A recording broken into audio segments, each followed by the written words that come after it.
अगर आपको लगता है कि आपके जॉइंट्स धीरे धीरे जकड़ रहे हैं, दर्द दिन ब दिन बढ़ता जा रहा है, या आपको लगता है जैसे शरीर के अंदर कहीं ना कहीं नसों में ब्लॉकेज आ गई है, तो ध्यान से सुनिए। आयुर्वेद कहता है कि जब वात दोष बढ़ता है तो शरीर के रास्ते मानो जम जाते हैं और इसी जमाव से हड्डियों, जोड़ों और मांसपेशियों में दर्द होता है, स्टिफनेस आती है और नर्व्स ब्लॉक हो जाते हैं। अगर आप या आपके घर में किसी को भी इस तरह की परेशानियां फेस करनी पड़ रही हैं, तो आज की इस वीडियो को पूरा और बड़े ध्यान से देखिएगा, क्योंकि आज मैं आपको एक बहुत सिंपल 5 स्टेप आयुर्वेदिक प्रोसेस सिखाने वाला हूं, जो कि अगर आप रोज़ाना सिर्फ 20 से 25 मिनट अपने घर के ऊपर फॉलो करेंगे तो इन सभी प्रॉब्लम से छुटकारा पा सकेंगे। इन स्टेप्स को फॉलो करके धीरे धीरे आप खुद महसूस करेंगे कि जॉइंट्स हल्के होने लगे हैं, फ्लेक्सिबिलिटी वापस आ रही है और शरीर एक बार फिर से आज़ाद महसूस हो रहा है। ये पूरा प्रोसेस बिल्कुल नेचुरल है, साइंटिफिक है और आयुर्वेद के प्योर प्रिंसिपल्स के ऊपर बेस्ड है। तो चलिए शुरुआत करते हैं और अपने शरीर को वापस आज़ादी देने की दिशा में पहला कदम बढ़ाते हैं। सबसे पहला स्टेप है अपने जॉइंट्स को स्नेह देना, यानी गर्म आयुर्वेदिक ऑयल से एक प्यारा सा मसाज करना। आयुर्वेद कहता है कि जब वात बढ़ता है तो शरीर सूख जाता है और तेल उस सूखेपन का सबसे बड़ा इलाज है। इसके लिए आपको कोई कॉम्प्लिकेटेड ऑयल की ज़रूरत नहीं है, बस सिंपल रेडीमेड आयुर्वेदिक ऑयल जैसे कि महानारायण तेल या फिर नारायण तेल, या फिर अगर आप यूनानी यूज़ करना चाहते हैं तो रोगन सुर्ख को आप यूज़ कर सकते हैं। ये सभी ऑयल्स वात दोष को शांत करते हैं और जॉइंट्स को नरिशमेंट देते हैं। बस 2 से 3 चम्मच ऑयल को आप हल्का सा गर्म कीजिए और दर्द वाले जॉइंट्स पर या जहां पर भी आपको स्टिफनेस महसूस हो रही है वहां पर हल्का सा मालिश करना शुरू कीजिए। मालिश आपको हमेशा दोस्तों सर्कुलर मोशन में और हल्के प्रेशर के साथ करनी है, बहुत तेज़ हाथ से दबा दबा कर आपको मालिश नहीं करनी है। एक और ख़ास बात आप ध्यान रखिएगा कि मालिश का डायरेक्शन हमेशा ऊपर की तरफ होना चाहिए, जैसे कि पैरों से घुटनों की तरफ या हाथ से आपके कंधे की तरफ। डाउनवर्ड डायरेक्शन में आपको मालिश कभी भी नहीं करनी है, ये खास ध्यान रखिएगा। हर जॉइंट पर कम से कम आप 5 मिनट तक मालिश ज़रूर कीजिए ताकि तेल अंदर तक जा सके और वात को शांत कर सके। ये मसाज सिर्फ आपके शरीर को ही नहीं दोस्तों, बल्कि आपकी आत्मा को भी एक नया सुकून देगी। तो सबसे पहला स्टेप आपको करना है अपने जहाँ पर भी दर्द है वहाँ पर मालिश करना। दोस्तों आगे बढ़ने से पहले एक छोटी सी बात आपके साथ शेयर करना चाहता हूँ। आप में से बहुत सारे लोग कमेंट्स और डीएम्स के ज़रिए हमसे पूछ रहे थे कि क्या हम अपनी हेल्थ प्रॉब्लम्स के लिए आपसे पर्सनली कंसल्ट कर सकते हैं। अनफॉर्चुनेटली अपने बिजी शेड्यूल और कांस्टेंट ट्रैवल के चलते मैं अभी तक आप लोगों के साथ पर्सनली कंसल्ट नहीं कर पा रहा था, लेकिन अब क्योंकि इतने सारे लोग मुझसे कंसल्ट करने के लिए अपनी रिक्वेस्ट भेज रहे हैं, तो इसलिए मैंने अब एक सिंपल और आसान ऑनलाइन कंसल्टेशन सर्विस शुरू करने का सोचा है। इसमें ना तो आपको कहीं जाना होगा, ना कोई अपॉइंटमेंट लेना होगा और ना ही वीडियो कॉल का कोई झंझट होगा। बस एक सिंपल सा फॉर्म आपको भरना है। इसमें अपनी हेल्थ की डिटेल्स, अपना रूटीन और जो सवाल आपसे उसमें पूछे जाएंगे वो सब आपको लिखकर हमें भेजने हैं। मैं और मेरी टीम पर्सनली आपका केस स्टडी करेंगे और फिर आपको एक पर्सनलाइज्ड हेल्थ प्लान सजेस्ट करेंगे, जिसमें आपकी हेल्थ का पूरा एनालिसिस होगा, आयुर्वेदिक यूनानी दवाओं के सजेशंस होंगे, DIY होम रेमेडीज़ भी हम आपको सजेस्ट करेंगे, लाइफस्टाइल और डाइट के लिए क्लियर और प्रैक्टिकल एडवाइस देंगे और अगर ज़रूरत हुई तो कुछ ईजी एक्सरसाइजेज भी आपको रिकमेंड की जाएंगी। ये होलिस्टिक हेल्थ असेसमेंट रिपोर्ट हम आपको एक PDF के तौर पे ईमेल या फिर व्हाट्सएप के ज़रिए सेंड करेंगे। डिस्क्रिप्शन में दिए गए लिंक पर क्लिक करके या फिर इस QR कोड को स्कैन करके या फिर हमें इस नंबर के ऊपर कॉल या व्हाट्सएप करके भी आप अपना कंसल्टेशन स्टार्ट कर सकते हैं। और हाँ, इस लिंक के अलावा मैं कहीं भी कोई भी ऑनलाइन कंसल्टेशन नहीं देता हूँ, इसलिए नक्कारों से और ऑनलाइन स्कैम्स से सावधान रहें, सतर्क रहें। चलिए अब वापस आते हैं आज के अपने मेन टॉपिक पे। तेल से जॉइंट्स की मालिश करने के बाद अगला कदम है दोस्तों उस ब्लॉकेज को डिसॉल्व करना, उस जमाव को तोड़ना जो कि आपके दर्द और सूजन का असली कारण है।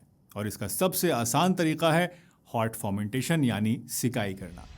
जब आप गर्म पानी या फिर स्टीम से बॉडी की सिकाई करते हैं तो इससे बंद हो चुकी नाड़ियाँ खुलने लगती हैं। वात का अटका हुआ जो फ्लो होता है वो वापस चलने लगता है और शरीर एक बार फिर से हल्का और फ्लेक्सिबल महसूस करता है। इसके लिए आपको सिर्फ एक सिंपल टॉवल और गर्म पानी चाहिए। एक साफ टॉवल को आप गर्म पानी में भिगो दीजिए और फिर अच्छी तरह से इसको निचोड़कर उस टॉवल को अपने दर्द वाले हिस्से के ऊपर रख दीजिए और 5 से 7 मिनट तक इसकी गर्माहट को महसूस कीजिए। जब टॉवल ठंडा होने लगे तो आप दोबारा से इसको पानी में भिगोकर गर्म कर लीजिए और निचोड़कर फिर दोबारा से वही प्रोसेस आप रिपीट कीजिए। जब आप इस तरीके से हॉट फर्मेंटेशन करते हैं तो आपके जॉइंट्स, आपकी नर्व्स और आपके नसों के अंदर अटका हुआ वात पिघलने लगता है और धीरे धीरे ब्लॉकेज खुलने लगता है, जिसे आप उसी वक्त महसूस कर सकते हैं। सिर्फ 5 से 10 मिनट का ये सिंपल सा स्टेप आपके शरीर में एक नई ऊर्जा भर देगा और आपको रिलैक्स्ड फील कराएगा।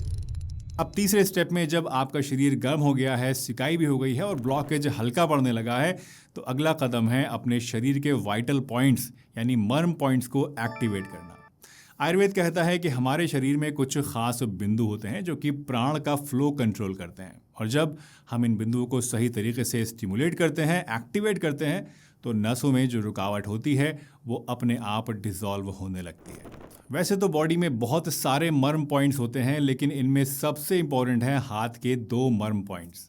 पहला है शिप्र मर्म पॉइंट जो कि आपके थंब और इंडेक्स फिंगर के बीच में होता है, और दूसरा है मणिबंधा मर्म जो कि आपके रिस्ट के अंदर वाले हिस्से में होता है। बस अपने हाथ में आप थोड़ा सा बचा हुआ ऑयल लगाइए और इन दोनों पॉइंट्स पर हल्की उंगलियों से सर्कुलर मोशन में 2 से 3 मिनट तक मसाज कीजिए।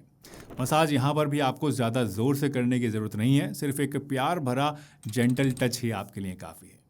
जब इन मर्म पॉइंट्स को आप स्टिमुलेट करते हैं, इनको इस तरह से प्रेस करते हैं, दबाते हैं, तो इससे आपकी नसों के अंदर अटका हुआ फ्लो वापस से एक्टिवेट होता है और धीरे धीरे पूरा शरीर एक नई एनर्जी से भर जाता है।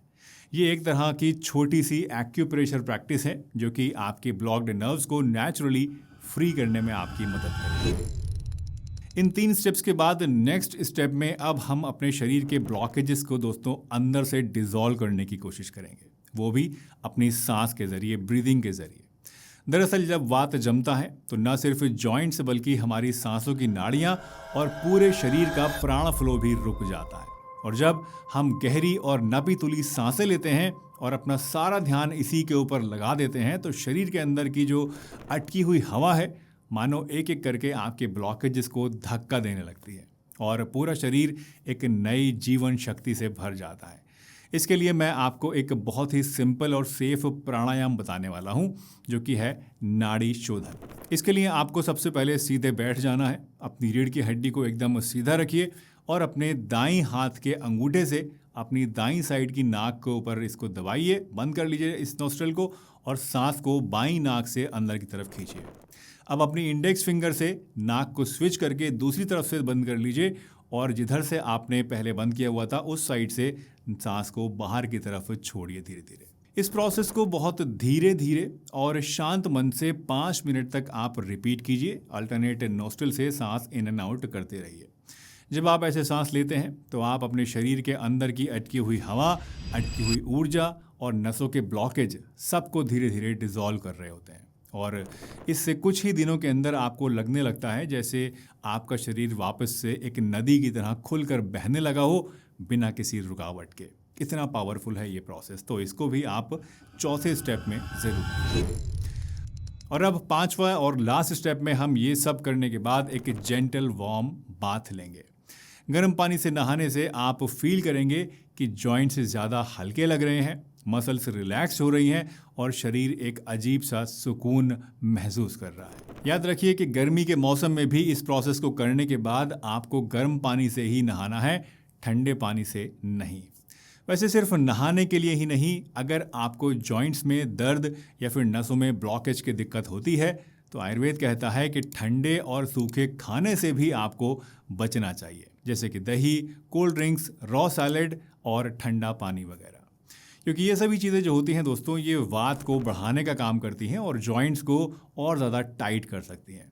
इनकी जगह आप अपनी डाइट में वार्म और नरिशिंग फूड्स को इंक्लूड कीजिए, जैसे कि आप घी ले सकते हैं, देसी घी ले सकते हैं, गर्म दूध ले सकते हैं और खिचड़ी को ले सकते हैं जो कि सॉफ्ट भी है और इजीली डाइजेस्ट भी हो जाती है। ये फूड्स आपके जॉइंट्स को अंदर से लुब्रिकेट करते हैं और नसों में ऊर्जा के फ्लो को सुधारते हैं। इसी तरह बाहर का ध्यान रखते हुए अंदर से भी अपने शरीर को वार्म रखना हमारे लिए बहुत ज़रूरी होता है। सुबह खाली पेट 1 कप गर्म पानी पीना और रात को सोने से पहले हल्दी वाला दूध लेना, इससे भी वात दोष शांत होता है और जॉइंट पेन में आराम मिलता है। हर दिन थोड़ा बहुत हल्की फुल्की एक्सरसाइज या फिर स्ट्रेचिंग करना भी आपके लिए बहुत ज़रूरी है। तो वॉक या फिर एक्सरसाइज भी आप ज़रूर करिए, क्योंकि आयुर्वेद कहता है कि जब आपकी बॉडी में मूवमेंट नहीं होता है तो इससे भी वात जमने लगता है और बॉडी में स्टिफनेस आती है। दोस्तों, आपने देखा कि कितना सिंपल है अपने शरीर को वापस से आज़ाद करना। अगर आप सिर्फ 20 से 25 मिनट रोज़ाना अपने लिए निकाल लें तो मैं लिख कर दे सकता हूँ कि आपके जॉइंट्स को जो सुकून मिलेगा, नसों में जितना आराम मिलेगा और आपकी बॉडी में जो एनर्जी आएगी वो आपने पहले कभी महसूस नहीं करी। अपने शरीर से दोस्ती कीजिए, उसे थोड़ा सा वक्त दीजिए और देखिए कैसे आपका शरीर भी आपका साथ निभाता है। वीडियो अच्छी लगी हो तो इसको लाइक कीजिएगा। चैनल पर नए हो, अभी तक सब्सक्राइब नहीं किया है तो सब्सक्राइब भी कर लीजिए। और अगर आपके मन में कोई सवाल हो, कोई शंका हो तो नीचे कमेंट में मुझसे पूछ लीजिए। हंसते रहिए, मुस्कुराते रहिए, रोज़ कुछ ना कुछ नया सीखते रहिए ताकि आप रह सकें हेल्दी हमेशा।